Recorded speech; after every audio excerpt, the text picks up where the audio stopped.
అందరికీ శుభోదయం అండి. చిలక తల్లిని మాత్రం ఇలా చూస్తే నాకు చాలా బాధేసేస్తుందండి.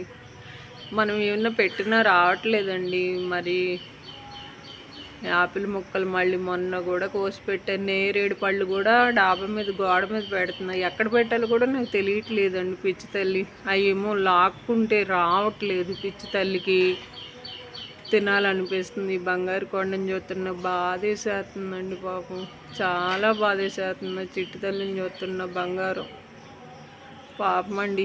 మా ఇద్దరు పట్టు కోసమే కదా ఇవన్నీ తిప్పలు. అవి ఇంకా కొంచెం పండితే బాగా వస్తాయండి. పాపం లాక్కునే ఉడతమ్మలు, పిచ్చికమ్మలు, మళ్ళీ ఇంకేంటో తింటున్నాయి. గేరింకలు కూడా తింటున్నాయండి పాపం.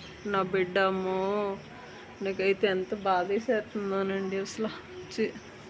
ఈ దేవుడు ఏంటండి మా ఇద్దరి జీవితాలు ఇలాగా. నాకెందుకో చాలా బాధ వేస్తుందమ్మ. బంగారు తల్లిని చూస్తున్న బిడ్డమ్మో పాపం. ఏమన్నా పెడితేనేమో తినడం రావట్లే పిచ్చి తల్లికి. దొరకవే అమ్మ, నేను బంగారు కొండలాగా చూసుకుంటాను నేను. పిచ్చుక తల్లిలు వస్తున్నాయండి. బోళ్ళని బియ్యం పోసామనుకోండి, చక్క పొద్దున్న నుంచి సాయంత్రం నాకు ఎప్పుడు వచ్చి తినాలంటే అప్పుడు వచ్చి తింటున్నాయండి చక్కగా.